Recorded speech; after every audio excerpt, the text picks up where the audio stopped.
Hey everyone. Tonight we don't ride into the Wild West chasing gold or glory. We ride into a frontier already poisoned before the bullets even fly. In the smoky saloons where whiskey spills and pistols gleam, another killer stalked quietly. A white powder slipped into glasses, a needle hidden in a boot, a miracle elixir sold from the back of a wagon. This wasn't just whiskey-soaked cowboys fighting duels at high noon. It was veterans haunted by war sticking needles in their arms, brothel madams turning into drug queens, and towns where every poker hand carried more than cards. It carried addiction. If you thought the Wild West was built on six-shooters and whiskey, think again. Tonight, we uncover how heroin and opium carved scars deeper than any outlaw's bullet, turning saloons into traps, sheriffs into dealers, and entire towns into ghost stories. Now saddle up and follow me into the forgotten epidemic of the Wild West. Remember the silence after the cannon fire? A quiet far more deafening than any blast. You walk now, perhaps with a limp. A phantom ache where a bullet once tore through flesh. The Civil War, that grand, terrible tapestry of blue and gray, has unraveled, leaving behind threads of memory that snag and tear at the soul. You aren't alone. Look around you, at the returning men, their eyes holding distances you cannot measure, their bodies carrying burdens heavier than any musket. The doctors, well-meaning, overwhelmed, offered solace in small, clear vials. You recall the initial skepticism, the careful questions, then the blessed relief that washed over you. It was morphine, they called it, a marvel of modern medicine, a balm for the searing pain no amount of rest could truly quell. Your tightened muscles loosened, sharp memories softened, and the throbbing in your leg faded to a dull hum. It was a temporary reprieve, a borrowed peace, and in those desperate days, it was a lifeline. You clutched that small bottle as if it contained not just medicine, but hope itself. As you gazed westward, drawn by the promise of open spaces and new beginnings, you packed it carefully, alongside your worn uniform. You weren't just carrying hopes for a new life. You were unknowingly carrying the seeds of a silent epidemic. The vast, untamed lands of the West beckoned, a canvas for fresh starts. But beneath the surface, the insidious spread had already begun.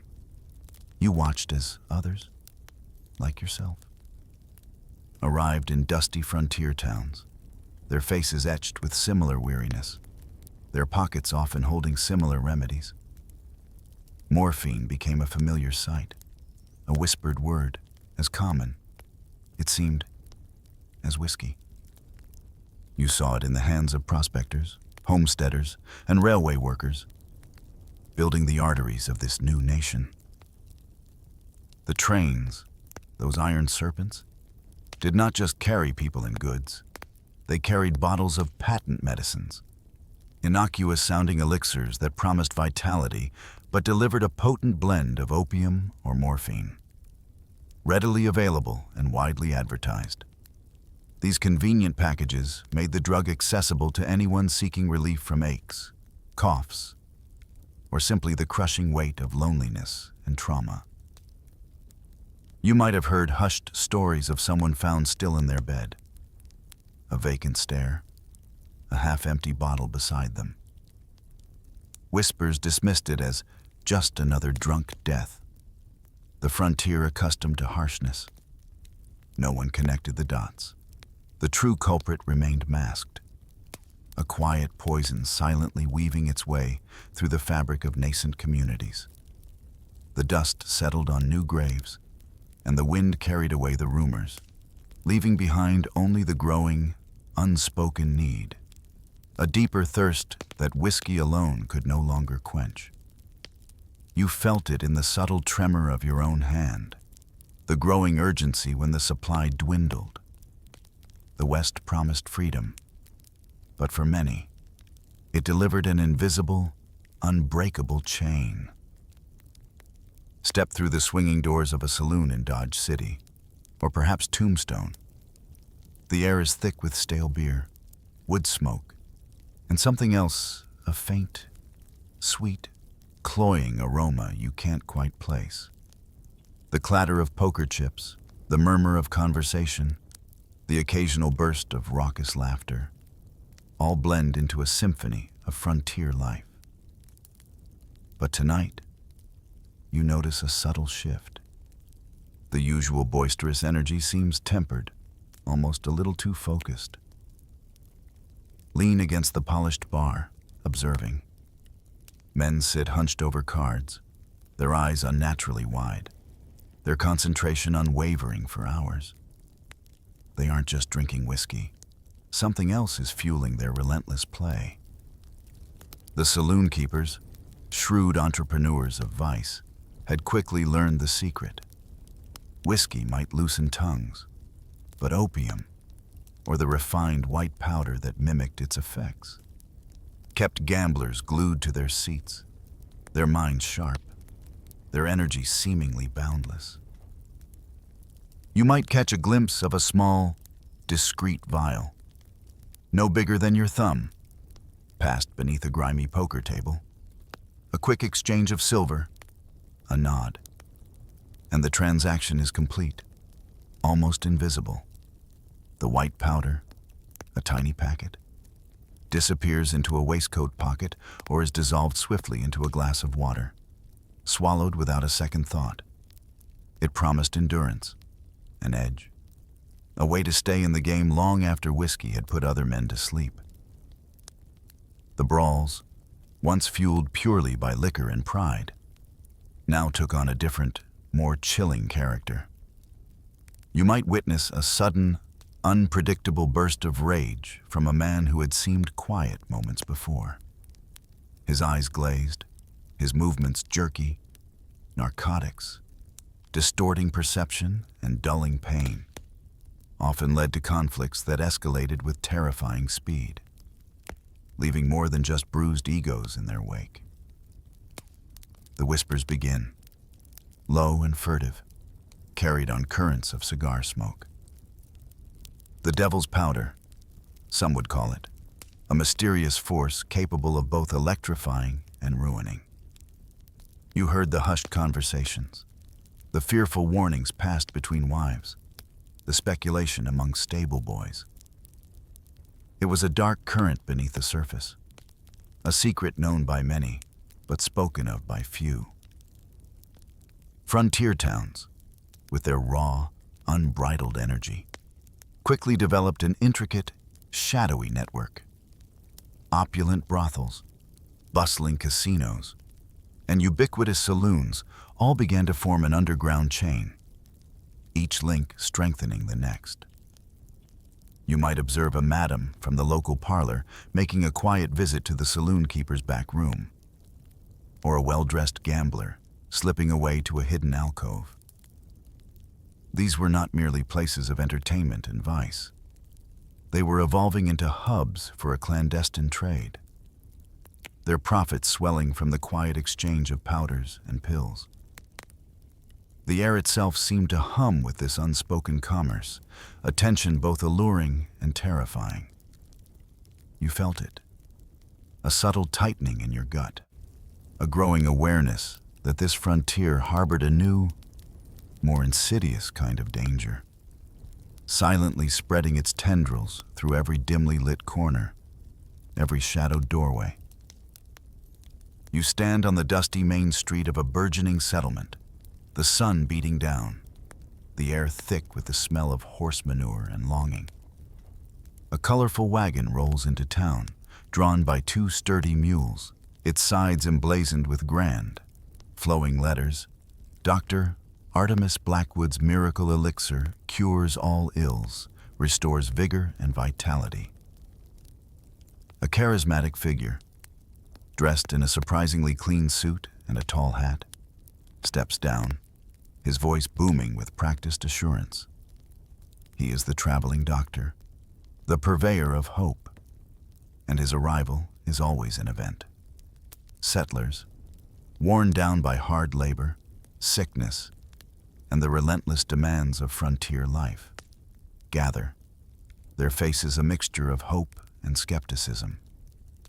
You listen as he extols the virtues of his concoction, a syrupy liquid in a glass bottle. He speaks of modern science, of discoveries in distant laboratories, of a new age of medicine that can banish pain and restore youth. His words are like a balm, offering potent relief from chronic aches, a child's persistent cough, the gnawing anxiety that keeps you awake through long, silent nights. You might feel a flicker of doubt, but the testimonials he weaves, the desperate need within the crowd, and his smooth, reassuring demeanor begin to chip away at your skepticism.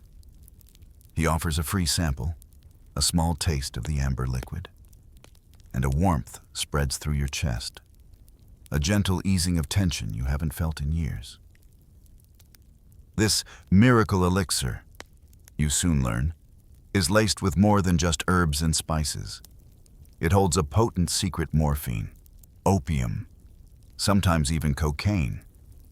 These powerful substances, then little understood in their addictive potential, were seen as cutting-edge remedies, the height of pharmaceutical innovation. You watch as entire families, drawn in by the promise of healing, become accustomed to the daily dose. The pain subsides, worries fade, and a temporary cheerfulness settles over weary faces. For a time, life seems easier, the world a little brighter. You begin to rely on the elixir, its absence causing a creeping unease, a return of the very symptoms it had initially soothed. The doctor's wagon becomes a regular sight, a beacon of solace, until, one day, it is simply gone. He disappears as quickly as he arrived, leaving behind a trail of empty bottles and a town unknowingly, subtly, inextricably hooked. You might find bottles of laudanum, a common opium tincture, stacked in the local general store, right next to the whiskey barrels. It blends in, an accepted part of the community's self-medication. The veneer of medical respectability, the doctor's polished rhetoric, expertly disguised a growing communal addiction. You realize, with chilling clarity, that the trust placed in these charismatic figures, in the promise of easy relief, has become a silent trap. The town, once filled with resilient, independent spirits, now carries a shared, unspoken burden, a quiet yearning for the next dose, a dependency woven into the very fabric of daily life, all under the guise of progress and healing. You push through the familiar swinging doors, the brass fittings cool beneath your touch. The upper floor of the saloon, where you now stand, is a cacophony of sound and movement. The clinking of cheap whiskey glasses, the occasional shout of a gambler, the rough laughter of men seeking distraction from the relentless sun and the unforgiving land. You see card games in full swing, the green felt stained with spilled drinks, the air thick with cigar smoke. Up here, gunfights can erupt without warning. A quick flash of steel, a deafening bang, and then the stunned silence before the barkeeper sweeps up the broken glass. The women, dressed in vibrant silks and knowing smiles, move through the crowds, offering fleeting companionship for a price. Their presence a different kind of commodity in this masculine world. But tonight, you feel a pull towards something deeper, a hidden pulse beneath the boisterous facade. You descend a creaking set of stairs, perhaps to a back room, or through a concealed door, and the atmosphere shifts dramatically. The light dims. The boisterous noise of the main floor recedes, replaced by a hushed murmur, an almost reverent quiet. Here, in these hidden rooms, a different kind of transaction takes place. This is where the white powder is mixed, measured, and discreetly sold.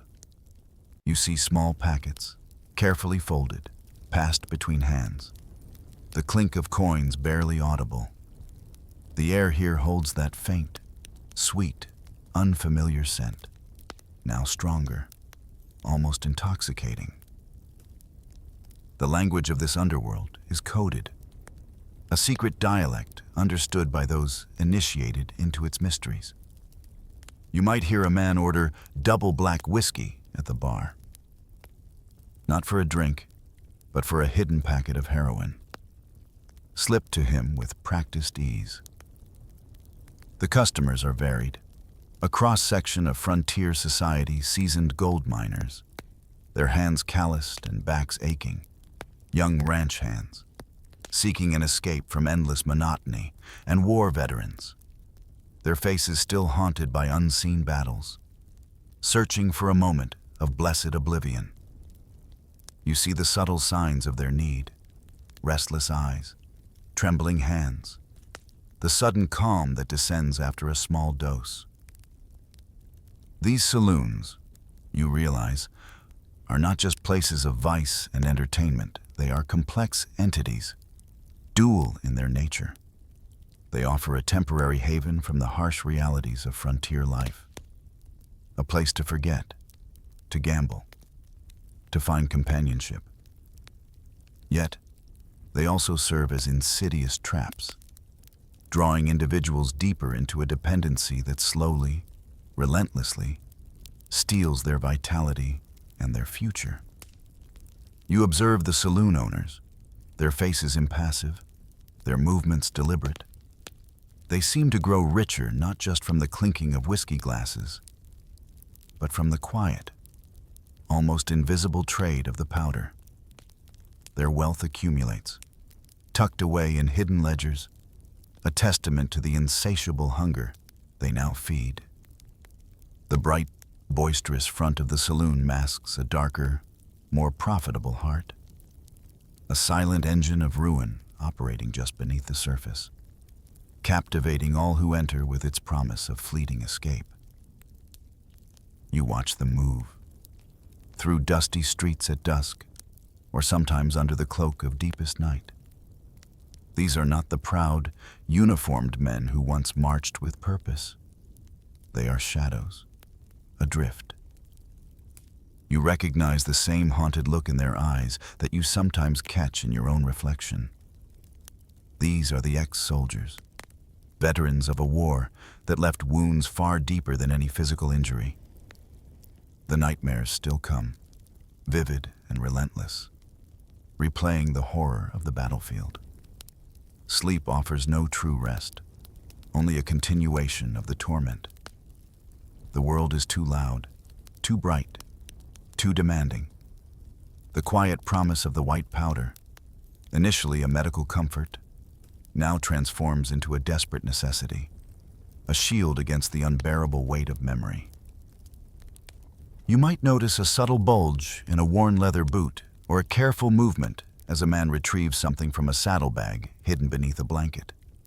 These are the needles, thin and sharp, tools for a private ritual. The relief, swift and potent, allows for a temporary escape, a moment where the world's sharp edges blur and the constant hum of anxiety quiets.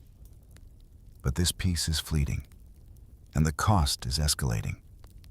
The need grows, a gnawing hunger that overshadows all else. You hear whispers of men who once fought with honor, now driven to desperate acts. Banks are robbed, trains waylaid, not for glory or power, but for the cold, hard cash needed for another precious dose.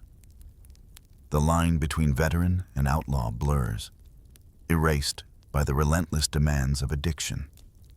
Some of these men, once heroes, become enforcers for the very drug gangs that supply their habit. their battle-hardened demeanor, their knowledge of tactics, and their willingness to confront danger make them ideal, if tragic, instruments of the burgeoning black market. You might see them. Gaunt faces, eyes often distant and glazed. Their movements sometimes slow, sometimes unnervingly quick. They are figures of both pity and terror, stark reminders of the war's enduring, unseen casualties. The once upright posture now often carries a slight limp, a permanent stoop, as if the weight of their past and present burdens has physically pressed them down. The war trauma, once a personal burden, now fuels a secret epidemic that silently ravages the frontier. You understand, perhaps more than most, the profound desperation that leads a man down this path. The desire to simply feel nothing, to quiet the roaring chaos within, becomes an overwhelming force. It's a tragedy unfolding in slow motion, a hidden battlefield where the enemy is not a visible army, but an insidious hunger. The figures you see, shuffling through the shadows, are ghosts not only of their former selves, but of a nation's unresolved trauma. Their silent suffering a haunting counter-narrative to the romanticized ideals of courage and new beginnings in the rugged West. Their whispered names, once associated with bravery, now carry the sorrowful weight of a secret shame. Their lives gradually fading into the oblivion they so desperately seek. You observe the infamous figures of the West, men whose names are whispered around campfires and emblazoned on wanted posters: Jesse James, Billy the Kid, and others of their ilk. Their world, a tapestry of daring robberies, swift justice, and relentless pursuit, begins to intersect with something darker, something less glamorous than a gunfight at high noon. The lines between a traditional outlaw seeking coin and a nascent drug dealer blur, almost imperceptibly at first, then with increasing clarity. These men, always resourceful, always seeking an edge, quickly recognized the burgeoning market for narcotics. The demand was constant, the profits immense, and the risks, in their estimation, no greater than holding up a bank.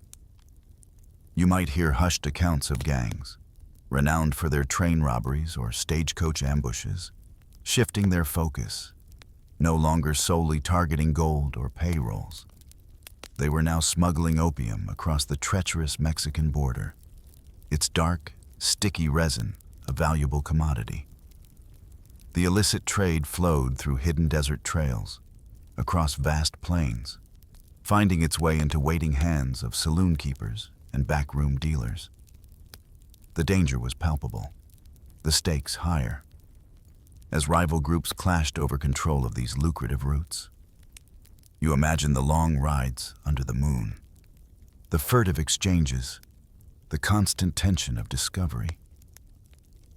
Train robberies, once targeting strongboxes, now frequently included medicine shipments, the very patent remedies you remember seeing. These crates, filled with bottles of laudanum and other opiate-laced concoctions, became as valuable as any gold bullion.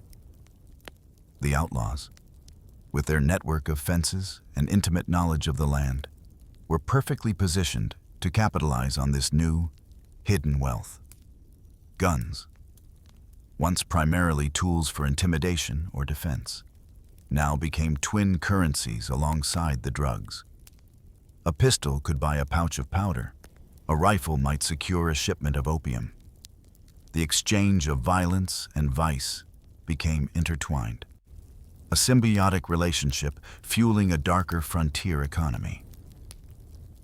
You realize that these celebrated figures, often romanticized in dime novels, transformed into a new kind of criminal, dealers with six-shooters.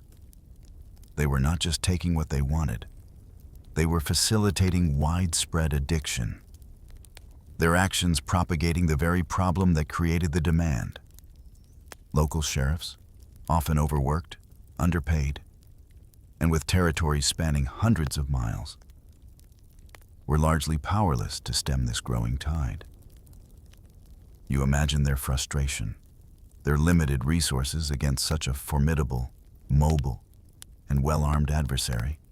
The wild, open spaces that had once promised freedom now offered boundless opportunities for this insidious trade, turning legendary outlaws into silent architects of a hidden suffering. Their deeds etched not just in bullet holes, but in the deepening shadows of addiction that began to fall across the land. You watch them move. These women of the saloons and brothels, their dresses rustling, their laughter sometimes brittle, sometimes forced. Their lives are a relentless cycle of exhaustion and pretense, their days and nights filled with the demands of their clients. The physical and emotional toll is immense, a constant drain on their spirits. In this harsh reality, you understand why many turn to the same solace that gripped the soldiers and miners: drugs, especially the laudanum and morphine circulating freely, offer a way to numb the pain, to blur the edges of a life that often feels unbearable. You might see a woman slip away for a moment, her eyes heavy, only to return with a renewed, artificial brightness, ready to face the next demand. But then, you begin to notice a shift in some of them. Beyond simply seeking oblivion, a few, with their innate shrewdness and survival instincts, discover a new path. Selling the powders, you observe, pays better, often significantly better, than selling their bodies. The demand is constant, the clientele discreet, and the profits far exceed the meager earnings from their traditional trade. They possess an intimate understanding of the clientele, their desires, their vulnerabilities, and their need. You might see them making quiet deals, a tiny packet exchanged for a handful of silver, under the guise of flirtatious conversation. Their roles begin to evolve, transforming them into formidable figures in the burgeoning drug trade. The madams, these powerful women who preside over the brothels, now evolve into a different kind of matriarch. They become the Madame Noire of the West. Their establishments no longer just houses of pleasure, but intricate hubs of illicit commerce. They manage the supply, control the distribution, and exert a chilling influence over their girls, offering drugs as both a comfort and a means of control. You can almost feel the power radiating from them, a dangerous allure that commands respect and fear. Under these harsh, unforgiving conditions, many of the women working beneath them spiral deeper into addiction, a tragic consequence of both their circumstances and the easy availability of escape. Their dependency makes them easier to control, further entrenching the madam's power. Clients, seeking both intimacy and release, begin to demand not just companionship, but also the narcotics that offer oblivion. The transactions become intertwined, one leading seamlessly to the other. You observe the quiet desperation, the subtle negotiation, as desire and dependency merge in the dimly lit rooms. Society, quick to scorn and judge these women, pushes them further into the shadows, deeper into the very dependency that offers them a twisted sense of control and escape. Their stories, often unheard, are tales of resilience, desperation, and a tragic entanglement with the silent epidemic. You realize that in this wild land, even the most marginalized find ways to survive. But sometimes, survival comes at an unimaginable cost, turning victims into unwitting enforcers of their own despair. You step into the quieter, more densely packed streets of Chinatown, a vibrant, distinct enclave within the frontier town. The air here carries the fragrant scent of exotic spices, burning incense, and something else, a heavier, sweeter smoke that hangs low and thick. Chinese immigrants, drawn by the promise of the gold rush and railway construction, established laundries, restaurants, and shops, contributing their labor and culture to the raw new world. But beneath the surface of daily commerce, in hidden back rooms and cellar establishments, another facet of their culture, or rather, a coping mechanism, began to take root: the opium dens. You might feel a subtle tremor as you approach a seemingly innocuous laundry, noticing the lingering scent of that heavy, sweet smoke. You know that beyond the washing and pressing of clothes, behind a hidden curtain or a discreetly placed screen, lies a different kind of establishment. Frontier workers, weary and often lonely, would slip inside, seeking a quiet escape, a moment of oblivion after endless days of grueling labor. You can almost see them, lying on low bunks, their pipes glowing softly in the dim light. The rhythmic pull and exhale of thick, narcotic smoke creating a hushed, contemplative atmosphere.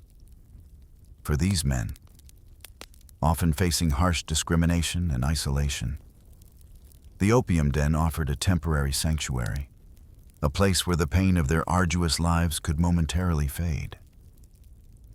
As the drug plague spread through the white population, fueled by patent medicines and saloon dealings, a convenient scapegoat emerged.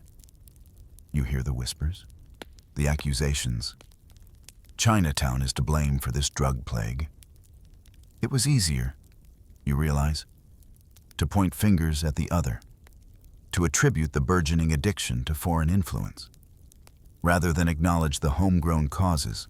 Racist laws and prejudice, already rampant, found new justification. Laws were enacted specifically targeting Chinese immigrants, criminalizing their opium dens, while the white-owned saloons and pharmacies, selling equally potent or even stronger opiates, continued to thrive freely and openly. You see the stark injustice of it all. The Chinese laborers, vital to the West's expansion, were demonized, their cultural practices singled out, while the widespread addiction among white settlers was largely ignored, dismissed, or attributed to individual moral failing. The opium dens, initially places of solace for a specific community, now became unwitting classrooms for the next wave of addicts, drawing in white settlers seeking a stronger, more profound escape than whiskey could offer. The quiet ritual of the opium pipe, once an integral part of Chinese social life, became a symbol of societal decay, even as the white powder trade flourished unchecked. You sense the unfairness of this narrative, how easily fear and prejudice could twist the truth, scapegoating one group while a larger, more pervasive problem festered in plain sight, poisoning the very foundations of the burgeoning frontier. You are in the saloon again, perhaps, or standing near the general store, or even at a quiet poker game in the back room of a livery. The sounds are familiar, the clatter of horse hooves, the creak of wagon wheels, the distant sound of a blacksmith's hammer. But you begin to discern another layer of communication, a subtle, almost imperceptible dialect woven into the everyday chatter. It is the language of dependency, a series of codes and transactions known only to those who share the unspoken need. A casual observer would hear only bar banter, the mundane exchanges of frontier life. But your ears, now attuned to the undercurrents, pick up the hidden messages. You might hear a man leaning against the bar, ordering black whiskey, a phrase that to the uninitiated sounds like a request for a strong, dark spirit. But you know now, having seen it before, that this is the code. This specific order signals a demand for a dose of heroin, not a drink. The bartender, with a practiced, almost invisible gesture, acknowledges the request, and a tiny packet is slipped across the counter or placed discreetly under a glass. The transaction happens in plain sight, yet remains utterly invisible to anyone not fluent in this secret tongue. The beauty of the code, you realize, lies in its simplicity, its ability to hide illicit commerce within the most common of interactions. Poker invitations, seemingly innocent calls to a game, often double as subtle drug deals.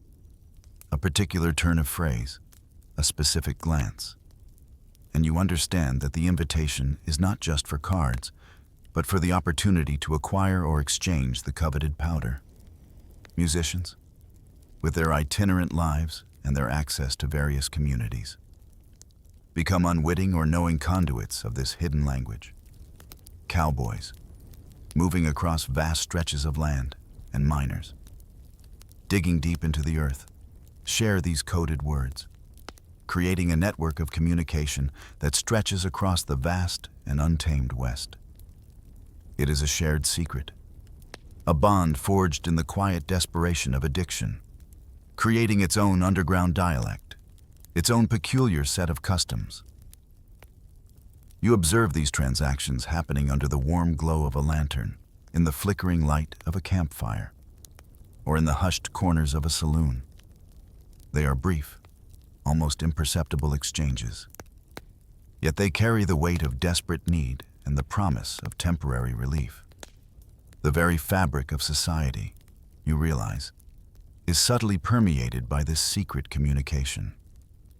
Outsiders hear only the superficial sounds, the rhythm of daily life, never suspecting the deeper, darker conversations taking place all around them. The addiction has created its own insular world, a quiet conspiracy woven into the very heart of the frontier, a testament to the powerful, pervasive grip of the white powder, spoken in whispers and understood only by those who share its silent, relentless command. You sit in a dimly lit saloon, the air thick with smoke and the lingering aroma of whiskey. A musician, perhaps a solitary figure with a worn guitar or a banjo, strums a tune. The melodies are familiar, the folk songs of the frontier, tales of desperados and lonesome cowboys, of hard-won victories and inevitable losses. Yet, tonight, there is a subtle shift in the music, a haunting, almost surreal quality that grips your attention. You notice the musician's eyes, often distant, his fingers moving with a peculiar fluidity, sometimes seeming to glide effortlessly, other times a little too slow, a little too precise. It is the music of a soul touched by the pervasive haze of morphine. The songs, usually filled with a raw vitality, now take on a somber, almost melancholic tone. The lyrics, if you listen closely, seem to speak of profound yearning, of an elusive peace, of shadows that cling even in the brightest noon. Ballads of broken cowboys, their dreams shattered not by bullets, but by a quieter, more insidious enemy, begin to spread across towns. You hear them whispered around campfires, hummed in the depths of minds, and sung with a poignant resonance in these smoky saloons. The audiences, perhaps also under the influence of the various elixirs and powders, claim the music carries visions, a deep, almost prophetic understanding of their shared struggles, their unspoken pains.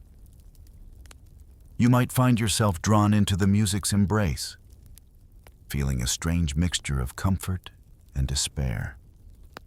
It is a sound that understands the quiet desperation of the frontier, the hidden suffering that permeates daily life. For a time, the music thrives, imbued with an intensity born of altered perception. The musician, fueled by the drug, can play for hours, losing himself in intricate patterns, creating a soundscape that seems to perfectly capture the surreal reality of his own existence. The boundaries between artist and addict begin to blur, the music becoming both an expression of and an escape from his dependency. But as the addiction deepens, as the need becomes more profound, you observe a tragic transformation. The initial surge of creativity, the heightened perception, begins to wane. The intricate melodies, once so full of haunting beauty, slowly collapse into monotony. The passion fades, replaced by a hollow emptiness. The vibrant stories become repetitive, the unique voice of the artist slowly subsumed by the relentless demand for the next dose. The strumming becomes mechanical, the singing devoid of true emotion, a mere echo of its former self.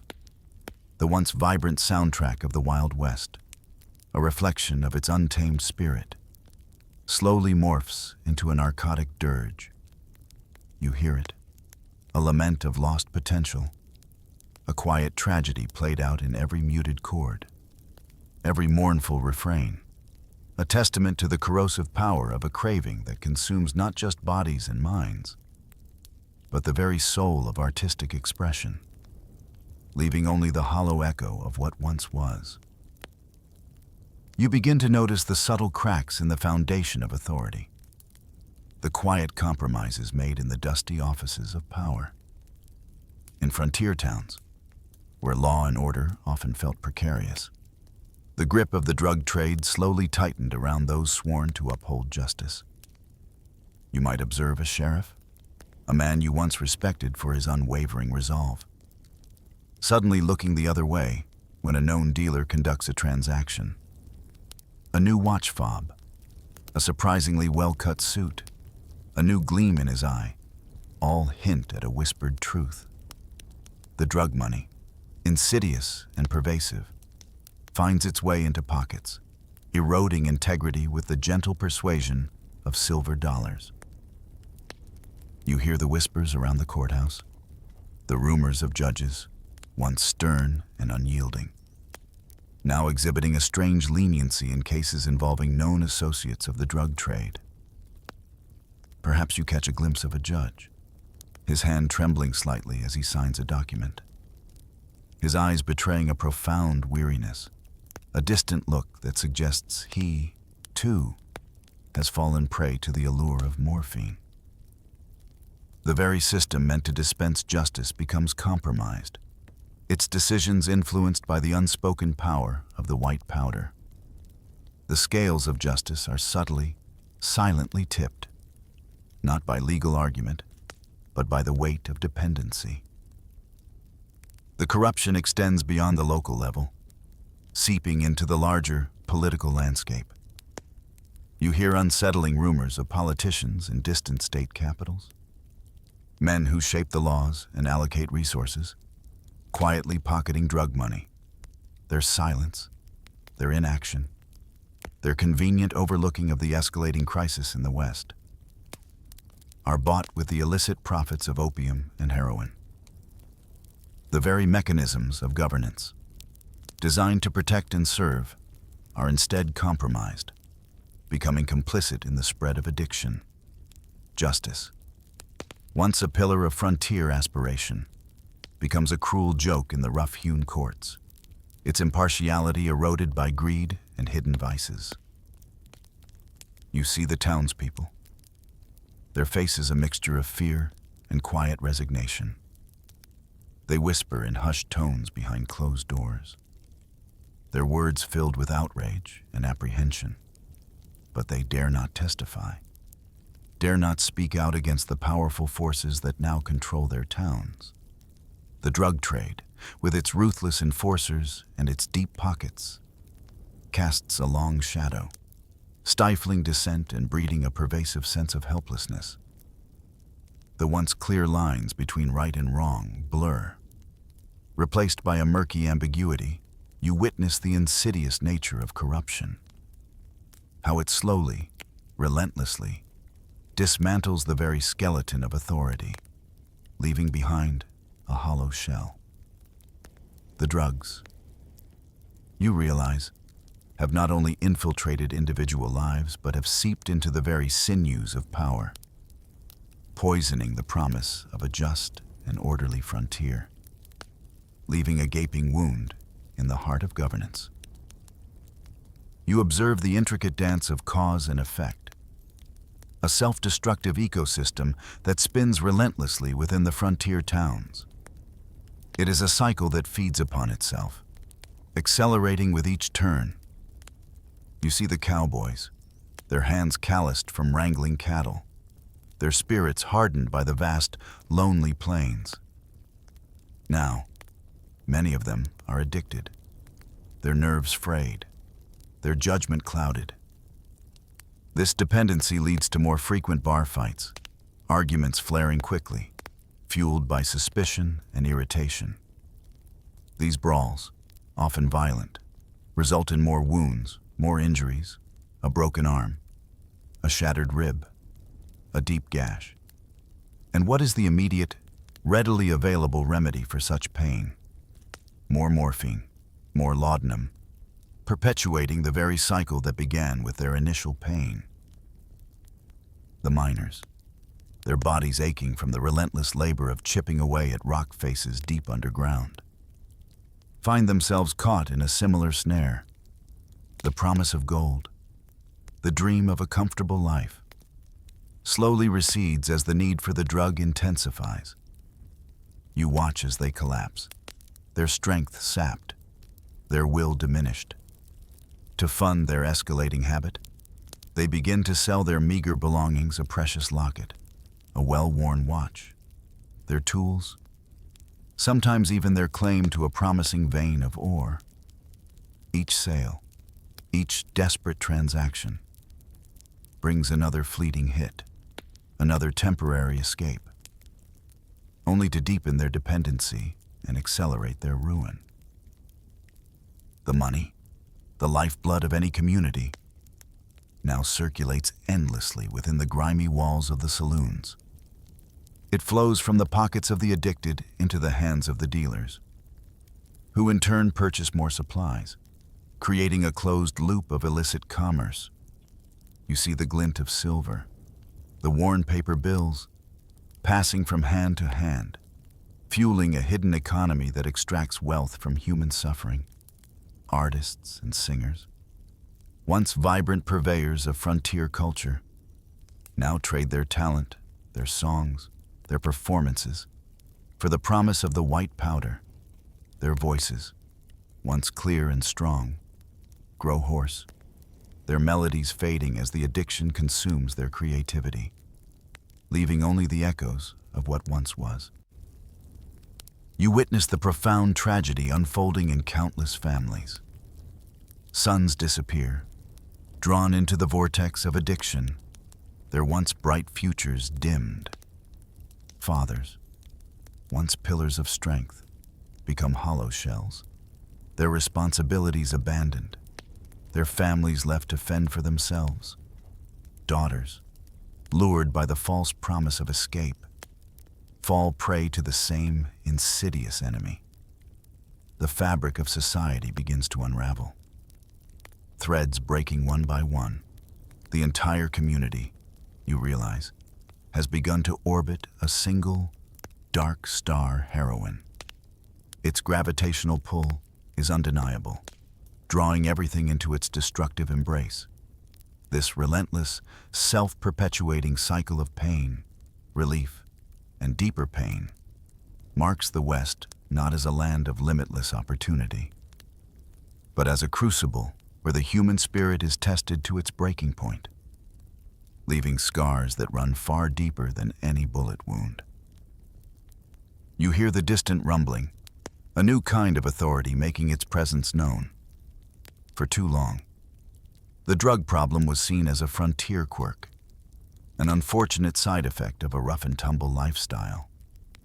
But then, a series of shocking incidents began to capture the attention of the East, of a nation largely oblivious to the silent epidemic festering in the West. Wealthy Eastern tourists, drawn by the romanticized allure of the frontier, began to succumb to overdoses. Their prominent names, emblazoned in headlines, brought an uncomfortable spotlight onto the wild lands. Embarrassing deaths in famous saloons, places once celebrated for their daring exploits, suddenly painted a different, more sordid picture. These sensational stories, reaching the drawing rooms of Wall Street and the halls of Washington, D.C., could no longer be ignored. The federal government, spurred by public outcry and the embarrassment of these high-profile fatalities, decided to act. You learn of federal marshals, stern-faced and determined, being dispatched westward. These were not the local sheriffs, often compromised or overwhelmed.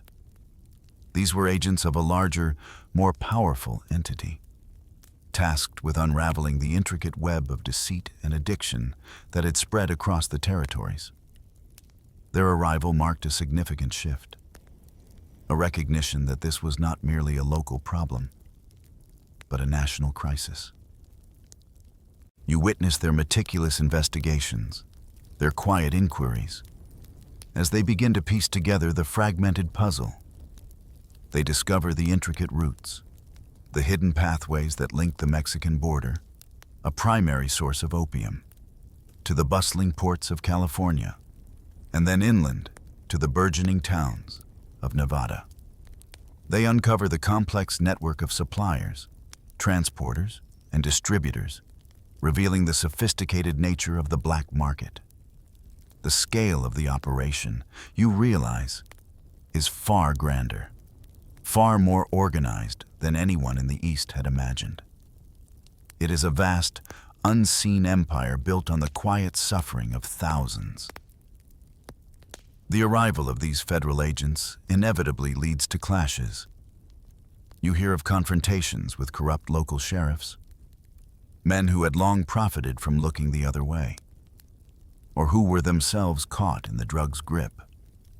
These local authorities, accustomed to their unchallenged autonomy, resist the intrusion of federal power. The tension is palpable. A silent standoff between entrenched corruption and newly empowered justice. This convergence of federal will and frontier lawlessness marks a pivotal moment, signaling the birth of America's first true drug wars. You feel the ground shifting beneath your feet, a sense of an impending storm, as the long-ignored shadows of addiction are finally brought into the harsh, unyielding light of federal scrutiny, promising a reckoning that had been a long time coming. You feel the change in the air, a sharpening of the tension that had long simmered beneath the surface. The arrival of the federal marshals, with their uncompromising directives, transforms the quiet, clandestine war into an open, brutal conflict. The drug gangs, accustomed to operating in the shadows, their power unchecked, retaliate with savage fury. You hear the stories, the chilling accounts of federal agents ambushed on dusty roads or gunned down in the streets of frontier towns. The calm facade crumbles, replaced by a raw, visceral violence. The fight for control, once subtle and economic, now erupts in a hail of bullets and a splatter of blood. You witness the sudden eruption of gunfights, no longer the isolated duels of pride, but coordinated attacks. Saloons, once havens of hidden commerce, become battlegrounds. The swinging doors are riddled with bullet holes, windows shatter, and the familiar clatter of poker chips is replaced by the deafening roar of six-shooters. The sounds echo through the streets, sending townspeople scrambling for cover, their faces etched with terror. You imagine the chaos, the screams, the acrid smell of gunpowder filling the air. mingling with the ever-present dust. The fight is for territory, for supply lines, for the immense profits derived from the white powder. Entire blocks, the heart of these fledgling communities, are set ablaze in the battles over contraband. The flames lick at wooden storefronts, consuming everything in their path, leaving behind smoldering ruins and deeper scars. The frontier, once a symbol of boundless opportunity, now reveals its vulnerability, its susceptibility to destruction when caught in the crossfire of this new war. And amidst this terrifying chaos, you see the tragic, almost surreal, spectacle of addicts in the alleys. Their need so profound that even as bullets fly and buildings burn, they are compelled to inject another dose, finding a moment of desperate oblivion in the midst of pandemonium. Their glazed eyes, their trembling hands, are a stark testament to the unyielding grip of their dependency. An image of human suffering starkly framed by the violence surrounding them. The newspapers, usually filled with tales of daring outlaws and brave lawmen, now carry chilling headlines: "The heroin shootout," they declare, or "Drug gangs wage war on the frontier." The romantic veneer of the West begins to crack, revealing a darker, more desperate reality. Frontier law, once a fragile and often arbitrary force, transforms into open warfare, a brutal struggle for control that leaves a trail of death, destruction, and despair. You feel the fear, the unsettling knowledge that nowhere is truly safe, that the very streets you walk can, in an instant, erupt into a scene of unimaginable violence. The promise of peace, of a new beginning, seems to recede into the distance, replaced by the harsh, immediate reality of a landscape scarred by conflict, its ground soaking up the blood spilled in the name of a silent, insidious poison.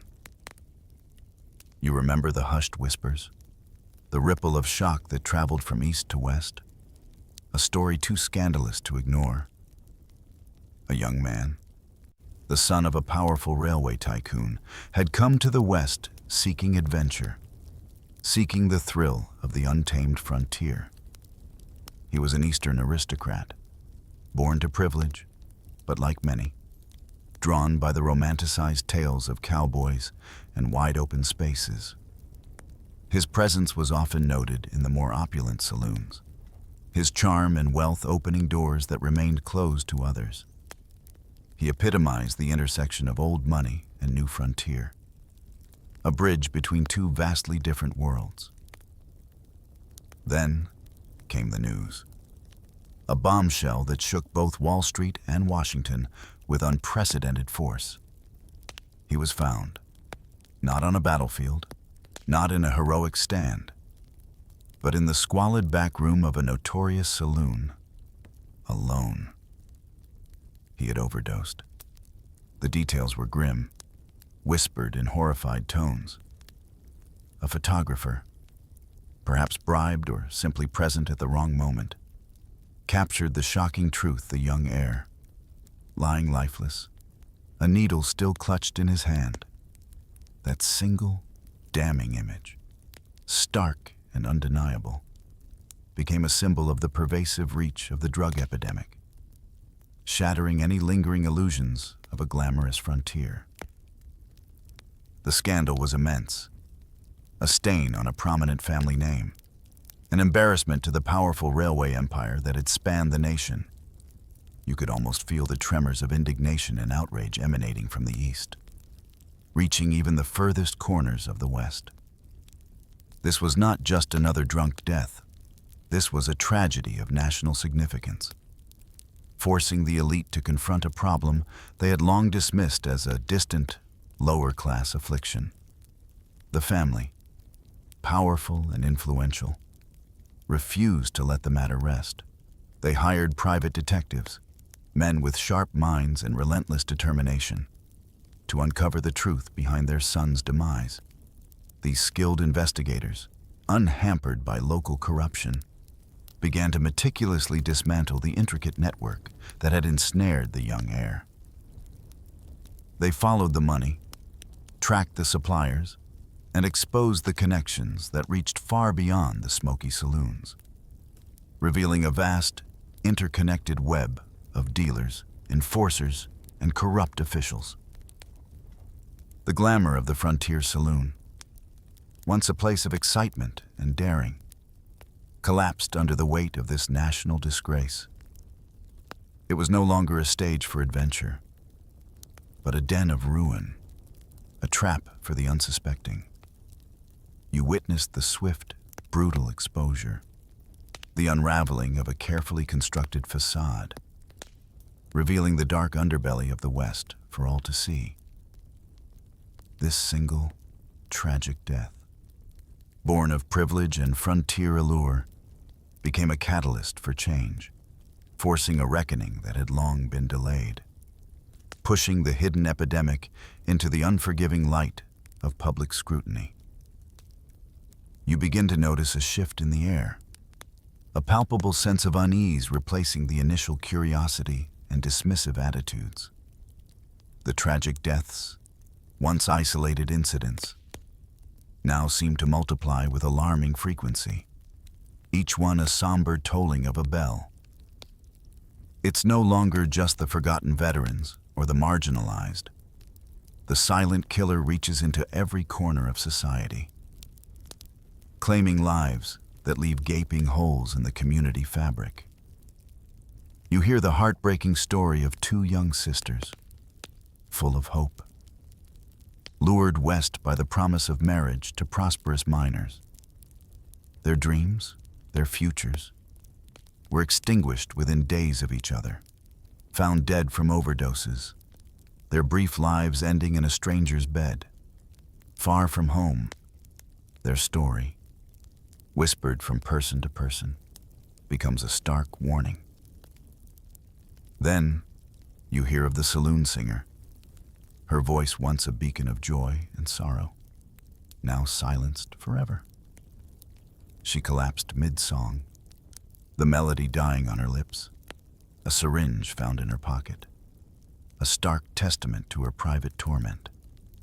The stage, once her realm of captivating performance, became the site of her final, tragic act. Her vibrant presence, now an empty space, serves as a poignant reminder of the pervasive reach of the drug. The frontier, you realize, is losing its artists, its voices, its vibrant spirits, one by one, to this insidious plague.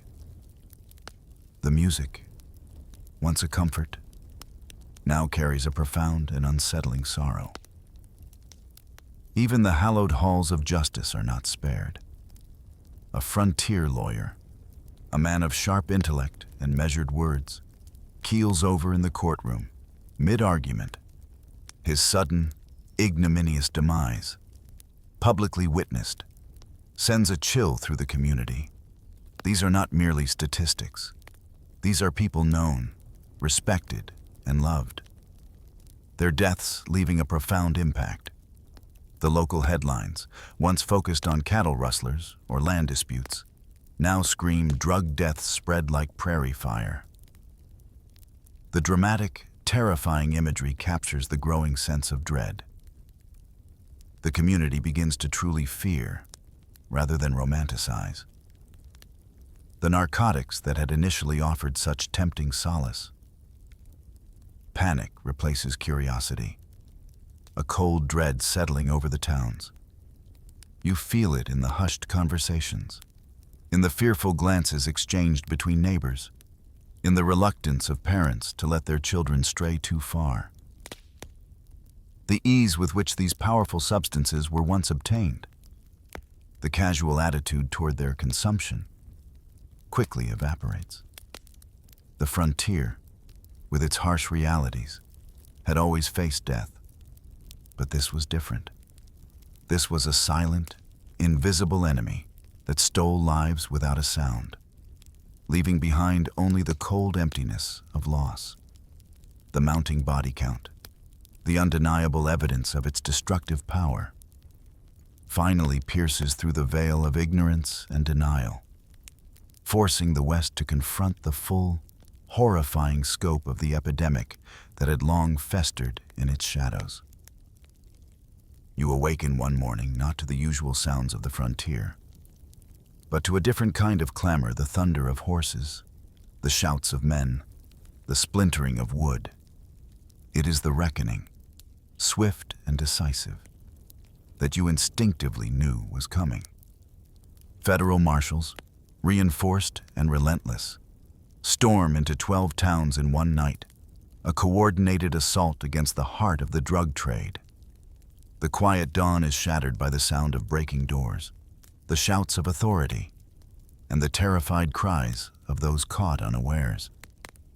It is a spectacle of overwhelming force, a visible manifestation of the government's resolve. Dozens are arrested, dragged from their beds, from hidden back rooms, from the very establishments that had profited so shamelessly from addiction. Saloons, once impenetrable fortresses of vice, are smashed apart.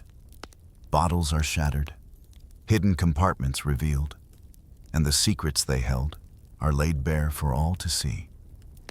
You watch as thousands of syringes, the tools of oblivion, and countless vials of morphine, opium, and heroin are uncovered, a chilling testament to the scale of the epidemic.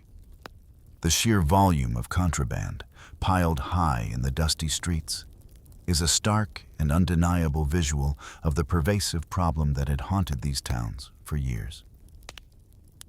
The saloon keepers, the quiet architects of ruin, those who had grown rich on the silent suffering, flee in panic, melting away into the vastness of the land. Some head south, seeking refuge across the Mexican border, hoping to evade the long arm of federal law. Their hastily abandoned establishments, their empty tills, are symbols of a broken empire, a testament to the swift, unforgiving hand of justice. But not everyone escapes. Outlaws, those who had reveled in their unchecked power, are apprehended, tried swiftly, and hanged in public squares. Their bodies sway in the wind, a grim and brutal warning to any who might consider continuing the trade. This day, forever etched into the collective memory, becomes known as Cleanup Day. It is a day of reckoning, of decisive action, but also a day that leaves indelible scars. You see the devastated faces of those who had lost loved ones, the shame in the eyes of those who had been complicit, the lingering fear in the hearts of those who had merely observed. The physical destruction of buildings is one thing, but the psychological impact of this purge runs deeper, reshaping the very identity of these frontier communities. The quiet epidemic, once a hidden shame, has now been violently exposed, leaving behind not just arrests and empty bottles, but a profound and unsettling legacy of fear and remembrance, a stark reminder of the fragile line between freedom and chaos. You walk through the towns after the storm, and the silence is different now. Not the quiet of contemplation, but the hollow echo of absence. The cleanup day brought a brutal end to the open drug trade, but it left behind a profound social fallout, a landscape of broken lives and shattered communities. You see the addicts, their source of solace violently cut off, left homeless and desperate. Their withdrawal is agonizing, a public spectacle of suffering that few can bear to witness. They wander the streets, gaunt and trembling, their eyes still searching for the fleeting comfort that is no longer available. Their plight is a stark reminder of the human cost of the epidemic, a visible manifestation of the pain that had been hidden for so long. The musicians, the poets, the artists who had once infused the frontier with their unique spirit vanish. Some are incarcerated, others succumb to the severity of their withdrawal, and many simply disappear, their creative spark extinguished by the relentless grip of addiction. The lively ballads, the haunting melodies, the vibrant artistic expression that once characterized the West collapse with them. The saloons, once bustling centers of life and illicit trade, now stand empty, silent monuments to a past that haunts the present. The very heart of the underground economy has been ripped out, leaving a gaping wound. The frontier towns, once booming with the hidden profits of the drug trade, now find their economies crumbling. The illicit money that had circulated so freely, supporting an entire ecosystem of vice and corruption, is gone. Businesses falter, jobs disappear, and the sense of prosperity that once masked the deeper problems quickly dissipates. You see the hard truth: the underground trade, as destructive as it was, had become intertwined with the legitimate economy, and its removal leaves a vacuum that is difficult to fill. The veneer of progress and opportunity peels away, revealing the fragile, broken reality beneath. Families, already fractured by the insidious grip of addiction, are now utterly destroyed. Children are orphaned, left to navigate a harsh world without parents, their innocence irrevocably stolen. Wives are widowed, their husbands lost not to bullets or disease, but to the slow, consuming fire of dependency. The social fabric already frayed, tears completely, leaving behind a profound sense of loss and hopelessness. The Wild West, once celebrated for its rugged individualism and boundless freedom, is revealed to be far more fragile, far more susceptible to ruin than anyone had imagined. Communities are forced to rebuild from the ashes of their past, not just from literal fires, but from the metaphorical conflagration of addiction, facing the daunting task of forging a new future from the wreckage. With the scars of the epidemic forever etched into their collective memory. You sit on a porch swing, the sun dipping low, casting long shadows across the familiar, yet changed, landscape. The air is cooler now, and the quiet conversation of old-timers drifts toward you, their voices weathered like the worn planks beneath your feet.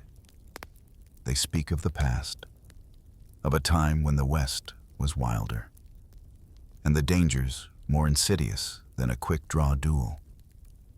White powder, one might say, his voice low and solemn, killed more cowboys than Colt revolvers ever did. Their words are not boastful, but heavy with the weight of experience, a somber truth passed down through generations. You listen, understanding the profound impact of this statement, knowing that the real enemy was often unseen, insidious, and far more pervasive than any outlaw. Preachers, their voices now ringing with renewed fervor, call it the devil's plague, a moral failing that nearly consumed the very soul of the frontier. Their sermons, once perhaps too focused on fire and brimstone, now carry a deeper resonance, infused with the living memory of human suffering and redemption. Journalists, in their sober dispatches, label it the silent epidemic of the West, capturing the stealthy but pervasive nature of the crisis that had gripped the land. Their words seek to chronicle, to explain, and to warn, ensuring that the lessons learned from this dark chapter are not forgotten. You see how the narrative of the West begins to shift, adapting to incorporate this undeniable, unsettling truth. Ballads are composed, mournful and poignant, immortalizing the fallen cowboys, the lost souls consumed by the white powder. These songs, sung around campfires and in quiet homes, mix myth with tragedy, blending the romanticized image of the rugged individual with the grim reality of addiction. The heroes of these tales are not always triumphant. Often, they are figures of pathos, their strength undone by a craving they could not conquer. The stories become folklore, whispered from generation to generation, half cautionary tale, a stark warning against the seduction of escape, and half romanticized legend, weaving the struggle into the epic tapestry of the frontier. You realize that this forgotten epidemic has carved a cultural scar deep into the very spirit of the West. It is a wound that, while often obscured, shaped the character of the people and the land.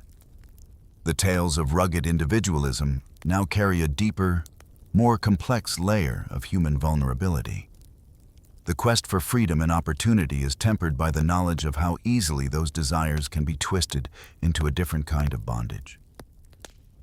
The lessons are hard-won, etched in the collective consciousness, the dangers of unchecked desire, the insidious nature of quick fixes, and the enduring strength required to overcome not just external threats, but the battles fought within. The legends that emerge are not just of triumph, but a profound struggle, of a frontier that learned, through bitter experience, the true cost of chasing ephemeral solace.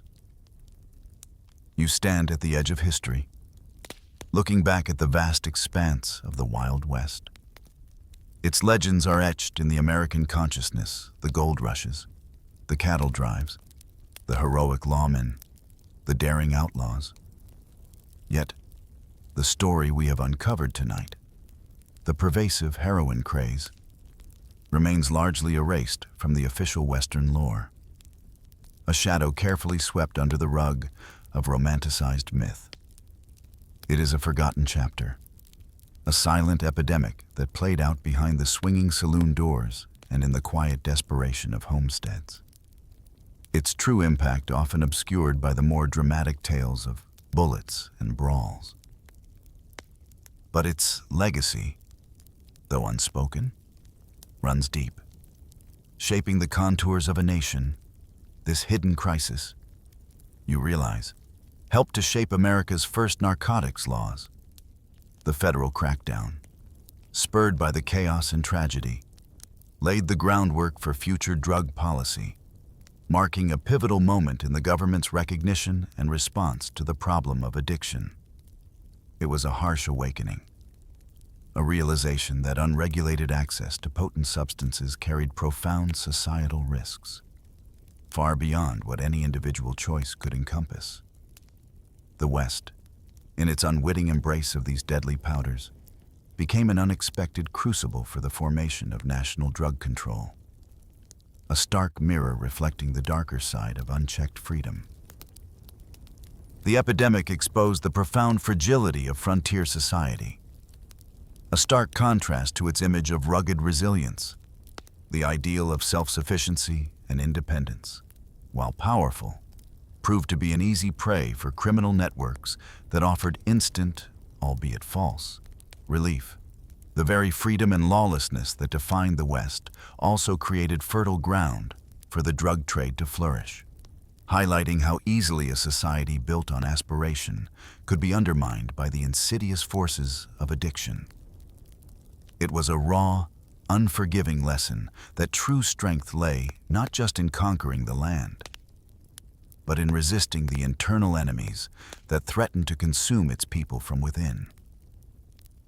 Heroin in the West, you now understand, was not just about drugs. It was a mirror reflecting America's darker dreams, the longing for escape, the pursuit of quick riches, the yearning for comfort in a harsh world. It was a story of human vulnerability, of desperation masked by bravado, of quiet suffering in the face of immense challenge. This forgotten chapter of Wild West history haunting in its implications, reminds us that beneath the dust and the glory, there was a quiet, pervasive pain, a hidden struggle that shaped lives and landscapes, leaving an enduring mark on the very soul of the nation. A truth as potent and indelible as any bullet wound in the heart of the frontier. And so, the wind whispers these untold tales, carried across the vast plains, a quiet echo of a forgotten time.